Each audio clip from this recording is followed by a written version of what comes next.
বিশ্ৰামবাৰ সোৱৰণ কৰি পবিত্ৰ কৰা এই যি আজ্ঞা আমি যাত্ৰা পুস্তক 20 অধ্যায় 8 পদত পঢ়িবলৈ পাওঁ আৰু যাত্ৰা পুস্তক 31 অধ্যায় 12 পৰা 14 পদতো পঢ়িবলৈ পাওঁ। বিশ্ৰামবাৰ যিহুদী কালচাৰৰ মতে শনিবাৰহে পৰিছিলে, আজি নিচিনাকৈ দেওবাৰ নহয়, আৰু যিহুদী কেলেণ্ডাৰৰ মতে এই শনিবাৰহে বিশ্ৰামবাৰ আজিও। আণ্ডাৰ অল্ড কাভাৰ্নেণ্ট পুৰণি নিয়মৰ মতে এই যি বিশ্ৰামবাৰ বহুত ষ্ট্ৰিক্টলি ফ'ল' কৰা হৈছিলে, আৰু অকল মানুহেই নহয় কিন্তু জীৱ জন্তুকে আদি কৰি সকলো কাম কাজ বন্ধ কৰা হৈছিলে। ঈশ্বৰে ষষ্ঠ দিনলৈকে সকলো সৃষ্টি কৰিলে, সপ্তম দিনা তেওঁ ৰেষ্ট কৰিলে, আৰু এই দিনতেই শেষত গৈ থৈ বিশ্ৰামবাৰ ঈশ্বৰে আজ্ঞা দিছিলে ইজৰাইলৰ লোকসকলক বিশ্ৰামবাৰ দিন পালন কৰিবৰ কাৰণে। অকল ইজৰাইলৰ লোকসকলেই নহয় কিন্তু আমি নতুন নিয়মত দেখিবলৈ পাওঁ যীশুখ্ৰীষ্টইও ইভেন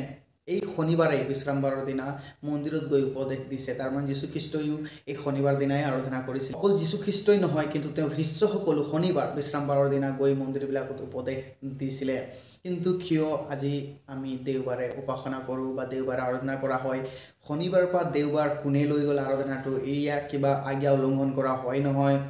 বা কোনে এই শনিবাৰটোক ৰিপ্লেচ কৰি দিলে দেওবাৰৰ লগত? আজিৰ এই ভিডিঅ'ত আমি সকলো কথা পাতিম। বহুতেই অনুমান কৰে যে এপক্ৰিফিকেল কিতাপ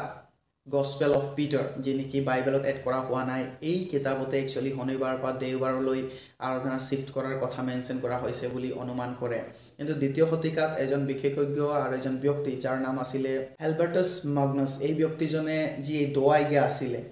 10 আজ্ঞাক তেওঁ দুভাগ কৰিলে। প্ৰথমটো মৰেল কমাণ্ডমেণ্ট, দ্বিতীয়টো হৈছে চেৰিমনিয়েল কমাণ্ডমেণ্ট। এতিয়া যি মৰেল কমাণ্ডমেণ্ট আছিলে তাৰ ভিতৰত চুৰ নকৰিবা, লোভ নকৰিবা বা বিয়া বিচাৰ নকৰিবা, সকলো কমাণ্ডমেণ্ট আছিলে। কিন্তু আন যি চেৰিমনিয়েল কমাণ্ডমেণ্টৰ ভিতৰত ঈশ্বৰৰ বিশ্ৰাম দিন সোৱৰণ কৰা, ঈশ্বৰক এৰি আন দেৱী দেৱতাক আৰাধনা নকৰিবা, এই সকলো আজ্ঞা পৰিলে। এই যি চেৰিমনিয়েল কমাণ্ডমেণ্ট তেওঁ ক'লে যে ইজৰাইলৰ লোকসকলৰ কাৰণে আছিলে, কিন্তু মৰেল কমাণ্ডমেণ্ট আমি লৈ আগবাঢ়িব লাগিব। এতিয়া এই একেই আইডিয়া যে থমাছ একুইনাছ বুলি আছিলে কেথলিক চাৰ্চৰ এজন প্ৰিষ্ট, তেওঁ কেথলিক চাৰ্চত ইমপ্লিমেণ্ট কৰিলে আৰু চলিবলৈ ধৰিলে বুলি বহুতেই ইয়াক বিশ্বাস কৰে। কিন্তু দ্বিতীয় শতিকাত এই বিশ্ৰামবাৰৰ বিষয়ে আৰু বহুতো কাহিনী বা কথা আমি পঢ়িবলৈ পাওঁ, যেনে ইগনেটিয়াছ, আইৰেনিয়াছ, আমি পঢ়িবলৈ পাওঁ জাষ্টিন মাৰ্টিয়াৰ, ক্লেমেণ্ট অফ আলেকজেণ্ড্ৰিয়া। এই সকলোৱে একচুৱেলি সাব্বাত ডে এটেক কৰিবলৈ আৰম্ভ কৰি দিলে যে এই দিন একচুৱেলি আমাৰ কাৰণে নহয়। দ্বিতীয় শতিকাতো যি কিছু বিশেষজ্ঞ যেনে টাৰ্টেলিয়ান এই একেই আইডিয়া লৈ আগবাঢ়িবলৈ আৰম্ভ হ'ল। কিন্তু যেতিয়া কনষ্টেণ্টাইন দ্য গ্ৰেট ৰোমৰ এম্পেৰৰ হ'ল, সম্ৰাট হ'ল, আৰু AD 325 কাউন্সিল অফ নাইচিয়াত এই কনষ্টেণ্টাইন দ্য গ্ৰেট আৰু ৰোমান কেথলিকৰ কিছুমান পৃষ্ঠসমূহৰ দ্বাৰা এই যি দিন বিশ্ৰাম দিন হিচাপে ঘোষণা কৰা হৈছিলে আৰু কমপ্লিট ফ্ৰীডম দিয়া হৈছিলে, সম্পূৰ্ণ স্বাধীনতা দিয়া হৈছিলে দেওবাৰে আৰাধনা কৰিবৰ কাৰণে। কিন্তু ইয়াৰ পূৰ্বে আৰু বহুতো কাহিনী আছে কিয় দেওবাৰ আৰাধনা কৰা হয় বা শনিবাৰটো কিয় ৰিপ্লেচ কৰা হ'ল, সঁচাকৈ ৰিপ্লেচ কৰা হয় নেকি? তো ইয়াৰ যি সপক্ষে আমি বহুতো যি ফেক্ট দেখিবলৈ পাওঁ, কিয় আজি খ্ৰীষ্টীয় লোকসকল দেওবাৰে আৰাধনা কৰে, কিয় ঈশ্বৰে দিয়া এই কমাণ্ডমেণ্ট তেওঁলোক নামানে। আৰু যেতিয়া আমি ৰোমিয়া চেপ্টাৰ 6 পঢ়োঁ, ভাৰ্চ 4 কৈছে আমি বিধানৰ আণ্ডাৰত নাই, বিধানৰ অধীনত নাই, কিন্তু আমি খ্ৰীষ্টৰ অনুগ্ৰহতহে আছোঁ বুলি কৈছে। তাৰমানে এইটো নহয় যে আমি পুৰণি নিয়মৰ যি আজ্ঞাসমূহ আমি উলংঘন কৰিম, ইয়াত বহুতেই মিছ ইণ্টাৰপ্ৰিটেশ্যন কৰে। কিন্তু বিধানৰ অধীনত নাই বুলি কোৱাৰ মেইন কাৰণটো হৈছে বিধান আছিলে পাপৰ পৰা বাচিবৰ কাৰণে কিছুমান আজ্ঞা দিয়া হৈছিলে। তো এতিয়া যিহেতু খ্ৰীষ্টীয় লোকসকল খ্ৰীষ্টৰ তেজৰ দ্বাৰা স্বাধীন হৈছে, পাপৰ পৰা মুক্ত হৈছে, সেয়েহে তেওঁলোক পাপৰ অধীনত নাই কিন্তু অনুগ্ৰহৰ অধীনতহে আছে বুলি কয়। তো আজ্ঞাসমূহ একেই আছে, কিন্তু যি আজ্ঞাসমূহৰ যোগেদি পাপৰ পৰা বাচিবৰ কাৰণে আজ্ঞা দিয়া হৈছিলে, সেই একচুৱেলি অলৰেডি খ্ৰীষ্টই ফুলফিল কৰিলে। তাৰমানে খ্ৰীষ্টই যেনেকৈ কৈছিলে মেথিউ চেপ্টাৰ 5 ভাৰ্চ 17, মথি 5:17 কৈছিলে যে মই বিধান উলংঘন হয় কিন্তু সম্পূৰ্ণ কৰিবলৈ আহিছিলোঁ। একজেক্টলি তেওঁ যি বিধানৰ যোগেদি পাপৰ পৰা বাচিবৰ কাৰণে যি উপায় বা আজ্ঞাসমূহ দিয়া হৈছিলে, খ্ৰীষ্ট নিজৰ তেজৰ দ্বাৰাই তাক মোচন কৰিলে। বিধান খ্ৰীষ্টত সম্পূৰ্ণ হ'ল, কিন্তু যি আজ্ঞাসমূহ আজিও একেই আছে।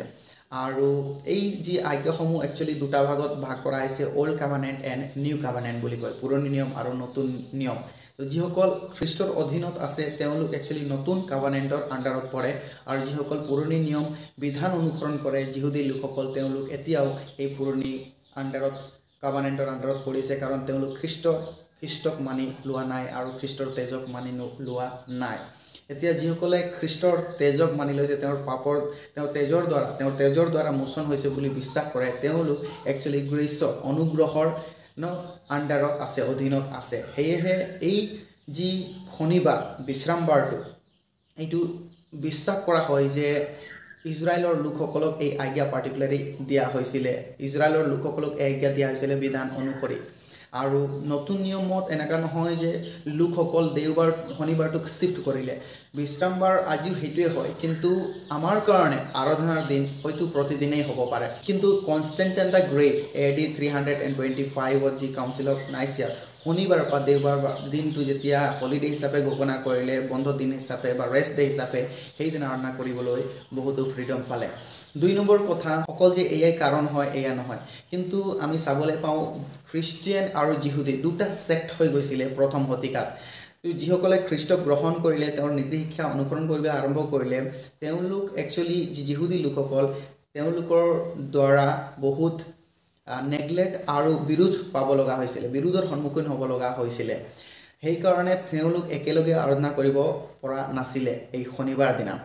2 নম্বৰ কথা যেহেতু খ্ৰীষ্টক গ্ৰহণ কৰা লোকসকল প্ৰভু বুজ তেওঁলোক গ্ৰহণ কৰে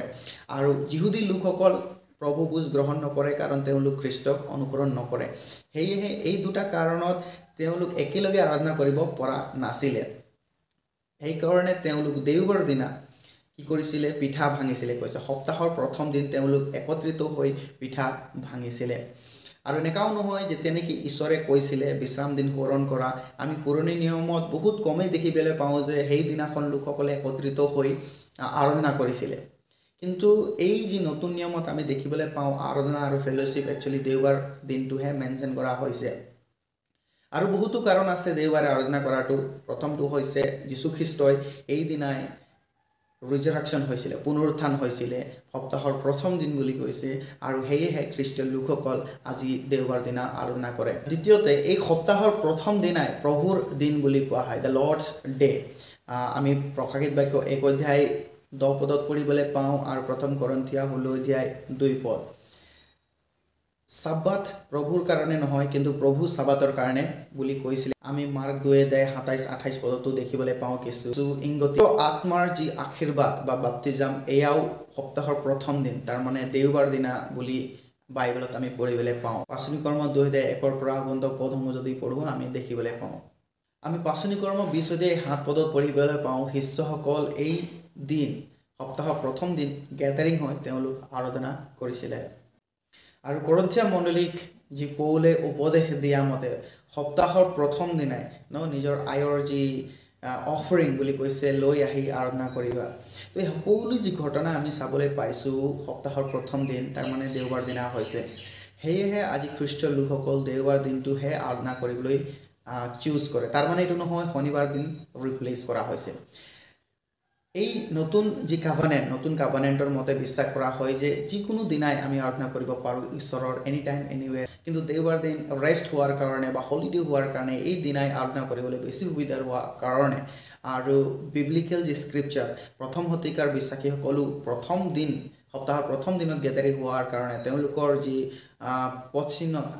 খুজ দি আজিও আমি দেওবাৰ দিনা আৰাধনা কৰোঁ কিন্তু তাৰ মানে এইটো নহয় যে শনিবাৰ দিনা ৰিপ্লেচ কৰা হৈছে আজিও শনিবাৰ দিনাই বিশ্ৰাম দিন হয় আজি যিহুদী লোকসকলে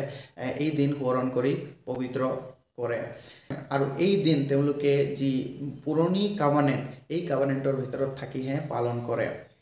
তাৰ মানে এইটো নহয় আমি তেওঁলোকক ক্ৰিটিচাইজ কৰিম শনিবাৰ দিনা আৰাধনা কৰে সেইকাৰণে আৰু তেওঁলোকেও যে দেওবাৰে আমি আৰাধনা কৰোঁ সেইকাৰণে ক্ৰিটিচাইজ কৰিব সেয়া হ'ব নালাগে কাৰণ আমি খ্ৰীষ্টৰ তেজৰ দ্বাৰা আমাৰ পাপ মোচন হোৱাৰ কাৰণে আমি বিধানৰ পৰা মুক্ত হৈছোঁ আৰু